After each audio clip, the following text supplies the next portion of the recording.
brand new episode of the Core Rock and that formatter to a brand new series where I'll be discussing what data structures are and how to implement them using programming. So, for the video purposes, I'll be using C programming language, but you can try it with any other language you want and you are more comfortable with because the algorithm will be the same, but just the syntax and initializations will change. So, first of all, before we go into the data structures, now in the first video, I'm going to talk about how to use arrays and how to use structures in C. So we're going to see how to give an input in an array and how to take output from that, and also the same with structures. And at the end, we'll see how to make arrays of structures. So first of all, let's just see what an array is. So array is the most basic data structure in a programming language, and it's basically collection of similar elements. So if I declare an array of integer, then all the elements will be integer. If I declare an array of float, then all the arrays will be float, and so on. And they are addressed relatively. So what this means is that if my first element of an array gets addressed at 2000 memory allocation, then the second element will be at 2004, and then the third at 2008, and then so on. So it's just an example. It does not actually work like that in computers actually, but it's just for understanding what relative addressing means. So array follows relative addressing, and each element contains the address of next element. So that's how arrays are linked. Now let's make a program in which we input an array and we see which number repeats most of the time, and then we'll print that number. So we're just going to go with an input array, and then we'll count frequency of its elements, and then we'll print the most frequent element. And in this program, we'll see how to give input to an array and how to take output from it. So let's get started. First of all, I'll include stdio.h, and I'm using dev C++ for this code, and you can use any other compiler you want. It doesn't matter really, but it should be a GCC one. So you can see here that it's TDM GCC. So your compiler should be GCC. You can use any ID you want.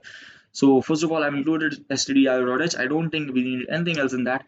Then we'll jump right into main to main, and in this, first of all, I'm going to declare an integer of n, which is going to store size of my array, and then I'm going to take input of that.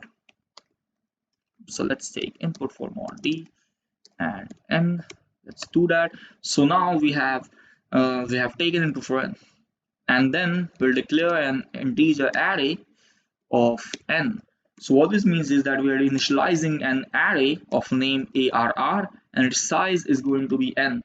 So whatever is inside those brackets, the square brackets, is the size. So if I want, I can write 10 right here, and then my array size will be 10. But instead of that, what we're going to do is we're going to take input for n, and then we are going to set the n value as our array size.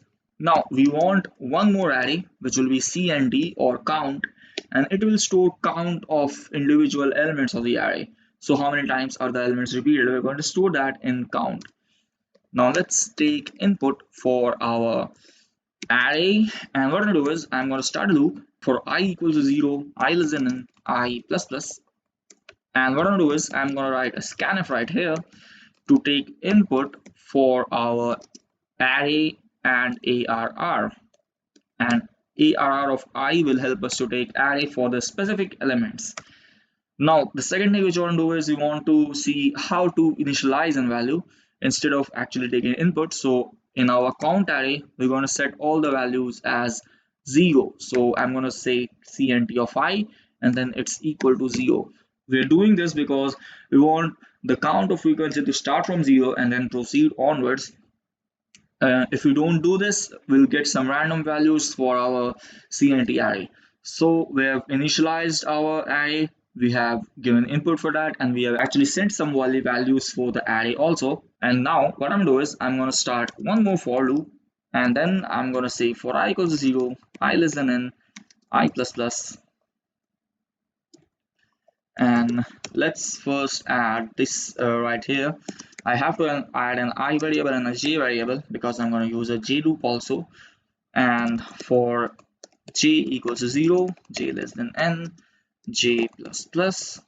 So what we're going to do in this loop is that we'll be traversing through the elements using the I loop, and then we're going to count repetitions using the J loop. So my statement is going to be if ARR of I, which means the traversal, equals ARR of J, which means repetitions. So what I'm doing in this statement is I'm checking that if the ith element is equal to any of the jth element of an array. So if it's equal, then what I'm gonna do is I'm gonna set, I'm just gonna increase the count. So I'll say cnt of I plus plus, and that's it for this loop. Now we'll make one last loop, and this loop I'll say for I equals to 0, I less than n, I plus plus, and here we're going to calculate which is the element which has been repeated the most time. In the previous loop we calculated count or frequency of all the elements, and in this loop we'll check which element is most frequent. So let's make two more variables. The first one will be max equals to 0, and then pause equals to 0 2. It does not necessarily require to be a 0, but we are just setting it as 0. Now what I'm going to do is I'm going to say that if max, okay, so if ARR of I is greater than max, so what that means is if the ith element of array is greater than max, then what I'm gonna do is I'm gonna set position as I, and before that I'm gonna say that max equals ARR of I. So now my new max will be the ith element of an array which has greater value than max.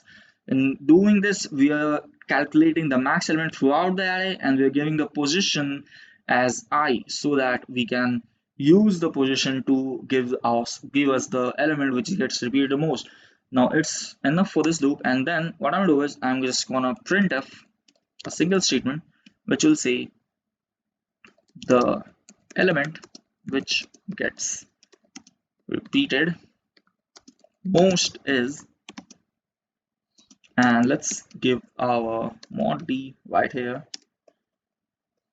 and I'm gonna print array of pause. So position which we got from max and the position of array from that perspective. So let's just save it and let's run it to see it in action. So I'm going to give an input as 5, and I'm going to say 1 2 1 3 4, and you can see that it says the element which is repeated most is 1 because there's 1 2 times and 2 3 4 1 times. So I did a mistake right here. I initially stated array of I in this third loop, but it should be count of I, because you want to know which what is the highest frequency instead of which element has the highest frequency in this loop. So using the highest frequency, we can get the position of the element which will have the highest frequency, like that. So this was how you can use arrays, and let's save this program right here. And now we want to discuss what structures are. So structures in C are basically composite elements. So what that means is that, so in an array, what you saw was that every element is similar to itself. Like if I'm making an array of integer, then we'll have integer values only, no float values and no character values too. But that changes in structure. In a structure, you can have multiple types of variables, which means multiple data types, and they all are allocated in a same memory block. So I can say that in a structure there can be a character input, then there can be a character variable, then there can be an integer variable, then there can be a float variable, and all of them will be at the same memory space, not different, and that's what makes structures unique. So let's just start one program, and in this program we'll see how to initialize structures in C and how to use them to give input and take output from them. So let's start with our initial conditions. It's going to be include std.out.h, and for this program also we don't need anything else.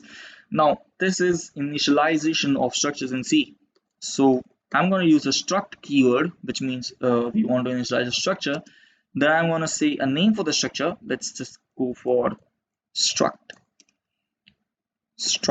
name, and then I'm going to write my data types right here. So what variables I want there to be in the structure? So first of all, I want to say an integer. Let's go for marks. And then I want a character array of name. So let's make a name of subject, name of sub, and it's going to be of size 20. And it's how we initialize our structure. So there are two ways to actually use it in a program. You can declare it globally right here. You can say sn and it's done, or else what I'm doing is I'm gonna follow int main. Let's go right in main, and here I will again say struct name sn, and this is how you initialize it. So let's take input for marks and name of sub. So taking input is similar to our taking normal inputs, but here we're going to use a dot pointer to store the variables, to store the values in our structure. So let's write a scanf mod d, and here I'm gonna say and sn dot marks.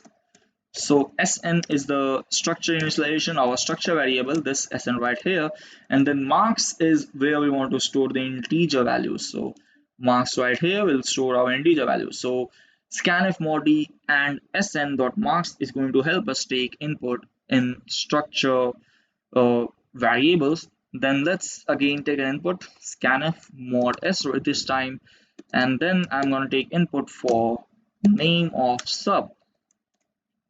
So scanf and modus sn dot name of sub, because sn is the name of structure, and dot pointer to get to the memory address, and name of sub for taking input in name of sub right here.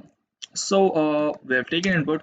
Let's just give output, and giving output is going to be same. Let me just add a slash in here to give an extra space between the elements, and then I'm just gonna say sn dot marks for my marks input. It's just gonna print my marks, and printf mod d. Let's add a slash in also, and I'm gonna say sn dot name of sub to print my name of sub. So let's run this program once and see what this gives us the output. So this was an easy program. We're just gonna name, we're just gonna enter a number. So let's just enter 67, and then I'm gonna enter a name. So let's enter physics as my subject name. Okay, so you can see that I am getting output as 6487556. It's because I did a mistake. I actually wrote mod d here. The access specifier for string is mod s, so I have to use mod s right here. Let me just try this once again. I'll just quit this and I'll recompile it. So let's see the output now. 87 and physics. So you get 87 in physics right here. So you can keep this in mind that whenever you're using access specifiers, they should be actually equal to what the data type is. For integers, it's mod d. For strings, it's mod s. For floats, it's mod f, and so on. So you can check out the table. I'll just attach it below in the link so you can see for your further reference. And now this was how you make structures. So there's an interesting property to structures also, that you can make arrays of it. And to do that, you just need to add the square brackets right here again. And I'm just gonna say a size of 5. So you can again take an input of an element and then set its size like we did in our array program. So I can take an input n and then set the size as sn of n, but I'm just gonna go with 5 here. And to take input, I need an I variable now, because I'll be using a for loop. So for I equals 0, I less than n, I plus plus, and I'll just copy this from here and I'll paste it there.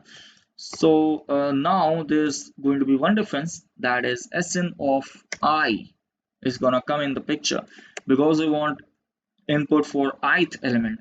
So sn of I is going to tell that take input for sn of 1 dot marks, and sn of 2 dot marks, sn of 3 dot marks, and so on.